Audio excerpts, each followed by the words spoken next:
Crónicas del Antropoceno, una narración en tiempo real de la época humana y sus consecuencias.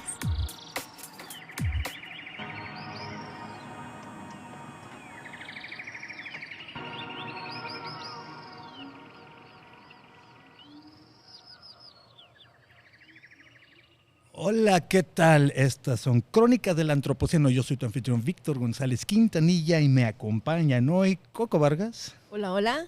Juan Nepote. Saludos. Abril Ambriz. ¿Cómo están? Y Marcos Vinagrillo. Buenos días. Pues bueno, les presentamos este podcast que iniciamos hoy. Estamos grabando este primer capítulo aquí en la Biblioteca Pública del Estado de Jalisco, la Biblioteca Juan José Arriola, en Guadalajara, México. Hoy empezamos este podcast que estará dedicado a hacer una narración de la crisis ambiental narrada desde adentro. Nos presentamos, yo soy Víctor González, dedicado a la comunicación pública de la ciencia por vocación, formación y convicción, curioso de todo, especialista en nada. Algunas de las áreas que me interesan más son la cultura y la alfabetización científica, la exploración espacial, los retos del antropoceno, las repercusiones socioculturales del mundo digital y el futuro de nuestra especie. Estudié, además de ciencias computacionales y artes audiovisuales, una maestría específicamente en comunicación pública de la ciencia y ahora estoy involucrado en un proyecto en el que me he encontrado con estos compañeros y amigos, que es el Museo de Ciencias Ambientales que estamos construyendo en la Universidad de Guadalajara, México. Juan. Hola a todos y me da mucho gusto estar hoy aquí, además en esta biblioteca pública, porque justamente lo que a mí me interesa tiene que ver con lo que hay en un espacio como esta biblioteca, que es los libros, pero no solo los libros, sino las lecturas en el sentido más amplio. Me da mucha curiosidad la relación que tiene la ciencia con el resto de las actividades humanas. Me interesa, me parece que en este momento de nuestra historia colectiva no podemos estar ajenos a lo que la ciencia nos impone muchas veces, en otro construimos junto con ella, y por eso desde hace mucho tiempo, más tiempo del que yo quisiera reconocer aquí en público, me he dedicado a actividades de divulgación científica y eso me ha llevado a armar exposiciones en museos, por ejemplo, o a escribir algunos libros o escribir cosas en periódicos, y ahora a experimentar esta nueva faceta como improvisador de historias, opiniones y relatos con estos colegas aquí en este podcast. Coco Vargas. Hola, hola. Yo soy Coco Vargas, poblana de nacimiento, tapatía por convicción. Y bueno, mi carrera de biología fue la que me trajo a estas tierras hermosas, donde me enamoré de sus recursos naturales. Y pues nada, poco a poco en el camino de la investigación conocí que hay muchas maneras de hacer ciencia. Y dentro de este camino fui cayendo más en el mundo de los museos. Inicié en un proyecto muy bonito en Autlán de Navarro, Jalisco, que se llama Museo de Ciencia y Tecnología, que tristemente no llegó a una etapa donde todos los demás pudieran conocerlo, pero ahí fue donde inicié los museos y conocí al famosísimo Juan Nepote. Ahí fue donde coincidimos. Y de ahí pues brinqué de ser no urbanita a esta vida de la ciudad y caí en el proyecto del Museo de Ciencias Ambientales, donde conocí a este maravilloso grupo de amigos, porque más que colegas de trabajo somos amigos. Entonces estamos aquí divirtiéndonos, haciendo estas crónicas del Antropoceno en la Biblioteca del Estado de Jalisco. Excelente. Abril. Hola, pues ¿cómo están? Yo estoy bien contenta de estar haciendo este proyecto con ustedes. Pues creo que ya saben, yo soy creo que la más chiquita de todo este equipo y la verdad es que estoy aprendiendo y sigo aprendiendo muchísimo de ustedes. Yo soy historiadora del arte de formación. Eso creo que al principio me hacía un poco de ruido estar como en un proyecto de un museo de ciencias, ¿no? Y creo que mi reto siempre ha sido el encontrar como estas intersecciones entre la historia, el arte y la ciencia, que sabemos que siempre tienen como puntos de contacto y siempre desde mi carrera como que me interesó ese reto como de encontrar esas intersecciones y cada vez hacer más chica como esa barrera que existe como entre lo que podríamos llamar como humanidades y ciencia, o sea, como que ese ha sido como mi mayor reto. Y pues bueno, nací aquí en Guadalajara y nada, estoy bien contenta de estar aquí. Marcos Vinagrillo. Pues hola, saludos a todos. Bueno, yo soy biólogo de formación y tuve la suerte de estudiar una maestría en comunicación de la ciencia y la cultura. Desde hace ya varios años he estado participando en proyectos que tratan sobre la conservación y la divulgación desde museos, pero los museos que son exhibiciones vivas, como zoológicos, acuarios, jardines botánicos. Así que me he definido como un comunicador ambiental. Es decir, que me interesa mucho investigar, comprender e incluso intervenir en cómo creamos significados en torno a la naturaleza y por lo tanto nuestra relación con ese concepto.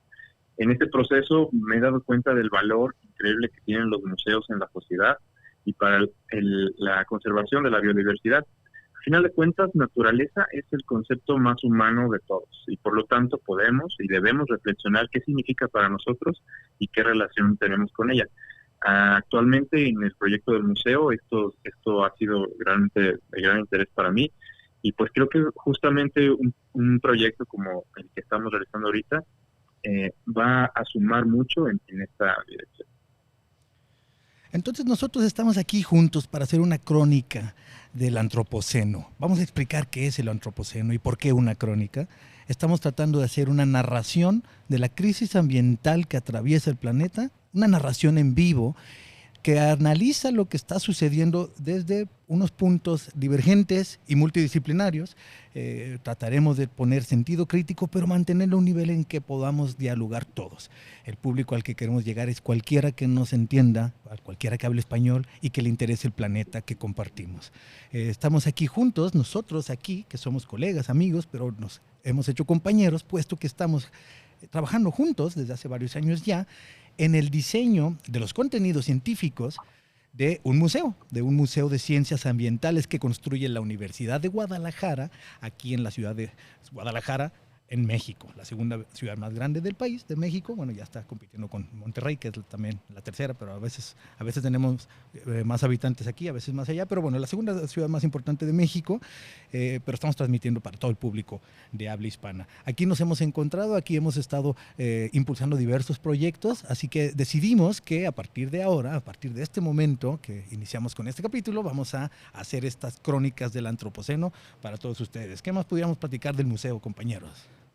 Yo quise decir algo para retomar lo que estabas mencionando de lo grandote, de las ciudades y las ciudades grandes.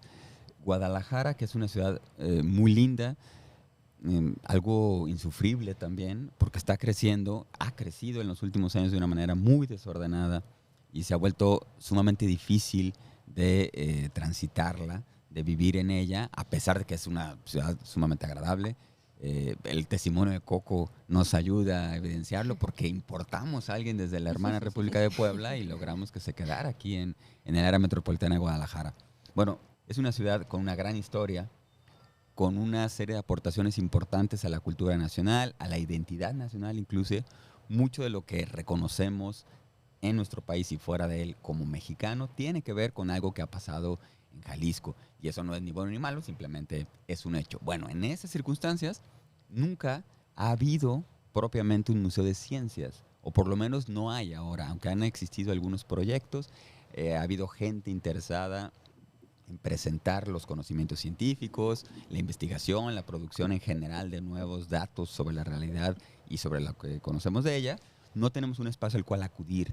Y eso me parece muy interesante y yo agradezco enormemente la oportunidad de poder colaborar en intentar hacer un cambio y armar un museo. Ahí vamos, todavía falta, pero bueno, ahí está el interés. Y mientras tanto, como decías, Víctor, celebro mucho la posibilidad de crear una especie de museo intangible aquí en este podcast, porque tendrá que ver, lo que platiquemos acá, tendrá mucho que ver con lo que intentamos comunicar en el museo cuando sea que esté listo, y por lo tanto tendremos aquí unas pequeñas exposiciones temporales efímeras y verbales. Sí. Yo, para sumar lo que dices, Juan, que esto de pensar que nunca en Guadalajara ha habido como un museo de ciencias como tal, creo que también el Museo de Ciencias Ambientales es como una gran oportunidad para pensar o repensar lo que tenemos en nuestro imaginario como lo que es un museo, ¿no? Esto que decías que puede ser algo efímero o no es, o sea, como ya se terminó esta forma de ir al museo como un simple espectador, que siento que luego en Guadalajara hace como falta ese tipo de experiencias, ¿no? Entonces creo que este proyecto va a ayudar mucho como a repensar esa forma de ver el museo. La ciudad de Guadalajara, para quienes no la conocen, tiene 5 millones de habitantes, poquito más, poquito menos. Es una ciudad bastante grande y que, como todas las ciudades grandes del mundo, tiene muchísimos problemas que se van acumulando. Y nuestro museo que estamos construyendo, que ya lleva un grado de avance, el edificio bastante avanzado ya, pero nuestro museo lo que está buscando es comprender precisamente lo que es ser un urbanita y cuál es el impacto en diversas manifestaciones de los ecosistemas o los paisajes, que es la manera en la que lo estamos abordando, que rodean y sustentan a la ciudad. Es decir, es un museo de la naturaleza visto desde la ciudad, porque nuestra relación como urbanitas con la naturaleza, a pesar de que es constante, somos parte de la naturaleza, pero a veces pareciera que nos distanciamos un poquito de ella, y a veces quizá quienes solamente han vivido en la ciudad y no han tenido mucho contacto con los sistemas naturales que la rodean y sustentan, pues olvidan de dónde viene todo lo que la sustenta. Ese es uno de los retos que nos hemos puesto en el museo. Algunos de nosotros hemos participado en proyectos de investigación, como Coco Vargas, que has estado ya inmersa tú. Creo que eres la única que ha vivido verdaderamente en uno de los paisajes de los que vamos a hablar mucho, en la montaña, y es parte del reto, traer un poquito de lo que se puede percibir cuando lo conoces, y cuando lo conoces pues lo quieres más y lo quieres cuidar más. Claro que sí. Y bueno, eso de vivir en la montaña no es que fui ermitaña en una montaña, sí parece. Pero sí. Sí sonó, ¿eh? Pero viviste en la costa también, ¿no? ¿O no? No, solamente bueno, sí, en la costa sur de Jalisco, pero no exactamente en la playa. Pero era lo más cercano que estaba la hermosa Sierra de Manantlán, que para quienes no la conocen, espero que en algún momento se den una visita por ahí. Tiene unos bosques de pinos maravillosos y bosque mesófilo y el relicto y otros relictos de vegetación. Y bueno, para los que se preguntan qué es lo que podrían ver en un museo de ciencias ambientales como el que nosotros estamos proyectando, pues es un lugar donde les queremos mostrar los paisajes del occidente de México de una manera innovadora, que los atraiga, los cautive, de la misma manera yo lo veo así, de la misma manera en la que a mí me hizo quedarme a vivir en este lado del país, ¿no? Entonces, podremos ver la montaña, podremos ver la costa, podremos ver el altiplano y cómo se relacionan todos estos paisajes con la ciudad, con nuestro día a día como urbanitas. Y bueno, Marcos, ¿quieres agregar algo acerca de nuestro proyecto en el que estamos todos juntos? Muchas gracias. Pues mira, me parece fascinante justo empezar este proyecto como parte del museo, porque precisamente un museo no es solamente el edificio que lo contiene, ¿no? Se trata de todas esas otras actividades que también ayudan a generar esta intención de, por un momento, dedicarnos a reflexionar sobre nuestra relación con toda esa otra gama de diversidad y de elementos que conforman los paisajes, los planetas y el cosmos mismo. Entonces, esperen no solamente el podcast, sino otra serie de proyectos, programas, que además de las exhibiciones que conforman el edificio y los jardines, van a estar justamente pues apoyando, ¿no?, a la reflexión, al cuestionamiento, al pensamiento crítico, a la búsqueda de información, a la exploración. Eso es realmente lo que, a final de cuentas, buscamos detonar. Que las personas, que los usuarios, al menos por un momento, tengamos esta intención de comprender un poquito más allá, de ampliar los horizontes, de cuestionarnos y también, ¿por qué no?, de aportar. Sí, bueno, si vives en México, está cerca del occidente de México, para que sepas, este Museo de Ciencias Ambientales que la Universidad de Guadalajara construye está ubicado en la zona de Zapopan y es parte del Centro Cultural Universitario, al igual que esta biblioteca. La biblioteca Juan José Arriola es parte del Centro Cultural Universitario y tiene otros recintos. Este Centro Cultural Universitario tiene muchas áreas de diferentes manifestaciones de la cultura. Tiene la casa de ópera más nueva y bonita quizá del país, que es la Sala Plácido Domingo, esta biblioteca que tiene el acervo y el tamaño más grande de todo el país fuera de la capital, y está también hay cine, hay teatro, es todo un verdadero complejo cultural al que le falta solamente inaugurar el Museo de Ciencias Ambientales que estamos nosotros colaborando para construir. Y Crónicas del Antropoceno, este podcast es un medio con el que nos queremos comunicar contigo a través de esta producción auditiva en la cual estamos colaborando los 5 que nos estás escuchando en este momento, pero muchos más colaboradores. El líder de nuestro equipo, el doctor Eduardo Santana, también estará por aquí en algunos momentos en estos micrófonos. Tendremos plumas invitadas, puesto que vamos a también publicar textos de los temas que abordemos, temas diversos, temas que nos preocupan a todos y que queremos tener una idea. Nosotros lo que hacemos es que nos devoramos la información y después te platicamos con el compromiso de tener rigor científico, pero buscando que siempre haya un contenido crítico y una reflexión también multidisciplinaria de los temas que abordemos. Y queremos entender y comprender estas problemáticas socioambientales, pero también saber qué pudiéramos, por lo menos poner sobre la mesa algunas ideas de qué podemos hacer al respecto. Y lanzamos este podcast hoy, 28 de septiembre del año 2022, pero específicamente el 28 de septiembre por una razón, porque es el Día de la Cultura Científica. ¿Por qué estamos empezando hoy, Juan? Platícanos más. Ese es muy buen punto, porque ya nos tocaba empezar. Ya teníamos que empezar, ya había un ratito dorando la píldora. Exacto, hicimos que coincidiera afortunadamente con este Día Internacional. Es eso, justo lo que decías, Víctor, Día Internacional de la Cultura Científica. Luego uno tendría que reflexionar sobre para qué sirven los días internacionales de las cosas, porque la UNESCO y otras entidades globales pues promueven mucho esa idea del Año Internacional de la Luz, por ejemplo, el Año Internacional de la Física. Y lo que se busca sobre todo es visibilizar o poner foco, darle cierta atención a un tema bajo ese pretexto. Y eso permite que estemos hablando de cultura científica el día de hoy en distintas partes del mundo. Por ejemplo, en nuestro país, la Sociedad Mexicana para la Divulgación de la Ciencia y la Técnica, SOMEDICIT, promovió la popularización de esta fecha, de este Día Internacional, que busca, entre otras cosas, hacer notoria la relación que tenemos nosotros con la ciencia y la tecnología. Y nosotros, quiero decir, cualquier persona, el ciudadano, digamos, de a pie. A mí me gusta mucho pensar la cultura científica con una definición que propuso un buen amigo filósofo de la ciencia y poeta y biólogo, esa es la parte menos favorable de él. Lo que lo hacía genial. Se llama Carlos López Beltrán. Y él siempre ha propuesto que la cultura científica no tiene que ver con tener un gran acervo de datos o información de ciencia, sino con poderte situar de manera racional ante la ciencia.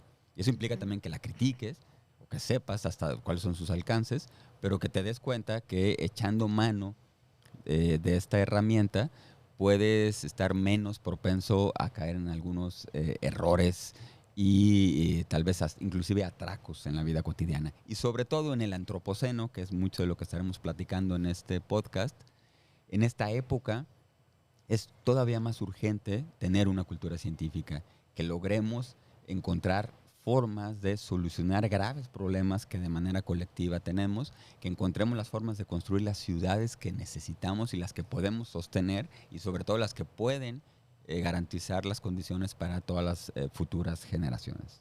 Sí, yo agregaría que, bueno, la cultura científica, así como dices, es no solamente el cuerpo de conocimientos que da la ciencia, que es fascinante, es interesante, se goza de aprenderlo, pero también tiene que ver con tu relación con el mundo, aprovechando, abrevando de lo que el método. La ciencia no es el conjunto de conocimientos, es más bien un método para poner a prueba nuestras ideas contra la realidad y después destilar nuevas maneras de acercarnos a cosas menos falsas, por lo menos.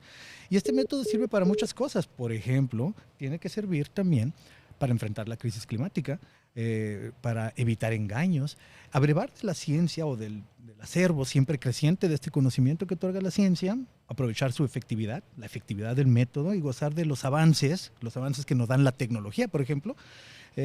Además de placentero, interesante, es una protección contra el engaño, contra las personas que pueden abusar de otras por saber más que ellas. Esta racionalidad científica para mí es el antídoto contra la ignorancia, la inconsciencia en términos ambientales, el abuso de unos sobre otros, las malas decisiones en temas de salud, por ejemplo, las supersticiones peligrosas y sobre todo es una vacuna contra el engaño, puesto que muchas veces ese engaño viene producto de alguien que sabe un poquito más que alguien más y que se aprovecha de ello. Y además es un derecho humano en la Declaración Universal de los Sí. Derechos Humanos. Artículo 27, lo tengo apuntado, dice: toda persona tiene derecho a tomar parte libremente de la vida cultural de la comunidad, a gozar de las artes y a participar en el progreso científico y en los beneficios que de él resulten. O sea, gozar de los beneficios. A lo que yo agregaría, y me atrevo, si se vale, a hacer un adendum a un documento mundialmente famoso, internacionalmente aceptado. Yo agregaría que además de gozar de los beneficios, pues también con ese gozo del beneficio también viene a asumir la responsabilidad. Porque si ya sabes algo, por ejemplo, que la manera de consumir un recurso lo hace que poco a poco sea menos sustentable hasta el momento en que hemos llegado, en muchos temas de los que vamos a abordar en este podcast, a que se ha sido insostenible. La manera en la que ensuciamos, consumimos energía, producimos desechos. En todas estas hay datos científicos que nos dicen: así ya no podemos seguir. Y si ya sabes que no podemos seguir, pues solamente puedes o seguir siendo parte de la tendencia que está empeorándolo, o buscar la manera en la que te sumas a la solución. Así que esa es una postura que a mí me gusta decir que yo, por lo personal, veo que es una de las cosas que puede uno abrevar del conocimiento científico. Sí, totalmente. Yo no sé, agregaría tal vez, y no sé si voy a meter ruido aquí, pero yo creo que además de promover la importancia de la cultura científica, el gozo científico, creo que también este espacio es una buena oportunidad para cuestionar la forma en cómo se hace la ciencia misma, cómo se legitima la ciencia, este modo de producir y validar conocimiento. Creo que también es importante que nos cuestionemos estas cosas. Ahora, por ejemplo, las teorías feministas es algo que ha entrado mucho en debate en cómo se produce y se valida el conocimiento. Entonces, no sé qué opinan ustedes al respecto. Yo creo que tocas un punto importantísimo, Abril, y a lo mejor ya gandallea Coco, que vi que iba a decir algo, pero como estamos aquí Dale. arrebatándonos No, quería decir algo muy rápido que olvidé decir hace un instante, pero tiene todo que ver con lo que mencionabas, Abril. El día el 28 de septiembre, y el origen del Día Internacional de la Cultura Científica, que sea justo esta fecha, tiene que ver también con que conmemoramos el día en que salió al aire. Eso no sé si a todo el mundo le queda claro, pero alguna época cuando había televisión programada y no había estas plataformas, había pues un calendario establecido y ciertos días aparecían unos programas y no lo podías ver cuando tú quieras a la hora que tú lo desearas. Entonces fue el día en que surgió el primer capítulo de la serie Cosmos de Carl Sagan. Claro. Una serie que le cambió la vida a mucha gente y que creo que fomentó la vocación científica de tantísimas personas. Y tiene que ver con lo que mencionabas hace un momento, porque aparte que Carl Sagan era un optimista de la ciencia de alguna manera, el trabajo de divulgación científica que hacía te permitía o te estimulaba a cuestionarte las cosas. Y yo celebro esa posibilidad desde la cultura científica, es decir, la ciencia es de las pocas herramientas que tenemos para interpretar la naturaleza que acepta que es perfectible, Claro. que ofrece verdades mientras tanto. Y como también han dicho otros críticos de la ciencia, se ha vuelto tan importante la ciencia para todos nosotros que lo es de tal relevancia que no podemos dejarla en las manos solamente de los científicos. Entonces creo que este espacio nos permitirá también discutir esas formas de construcción de las ideas y cómo las comunicamos, las transmitimos, las debatimos. Sí. El ejemplo que mencionabas o la idea de las teorías feministas.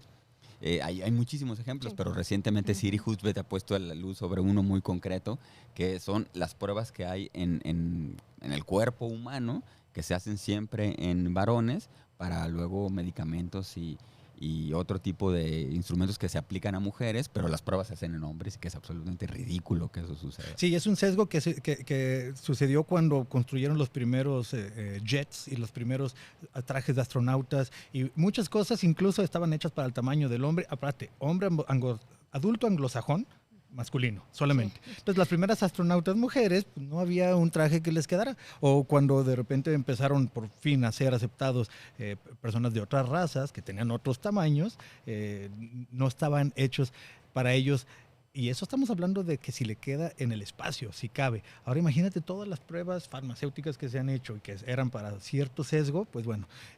Sí, qué bueno que mete ruido, Abril, hay que tener la crítica bien abierta. El pensamiento crítico tiene que ver con eso, de cuestionarlo, claro, de cuestionarlo lo suficiente como para entender que la ciencia como método, pues es un método y que muchas veces, como es algo humano, pues es susceptible de errores, por supuesto. De hecho, es el método que reconoce que son verdades ¿cómo se dice? Verdades por el momento solamente y que van a ser derrumbadas por la próxima verdad que llegue más cerca. Entonces solamente son por un tiempo las aseveraciones que se tienen que después puntualizar o detallar más. Entonces, sí, claro que qué bueno que meto río para hablar de que la ciencia, está la crisis de replicabilidad, están los abusos que se han hecho con ella, así que la tomamos como una de las mejores maneras de poner a prueba las ideas contra la realidad sin caer por completo en que siempre va a tener razón, porque eso ya es otra cosa. Eso sería lo criticable que le llaman cientificismo y no vamos a irnos para ese rumbo. ¿Algo que quieran agregar, Marcos, Coco?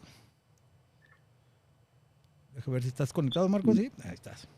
Sí, yo acá ando, si me escuchan por ahí. Sí.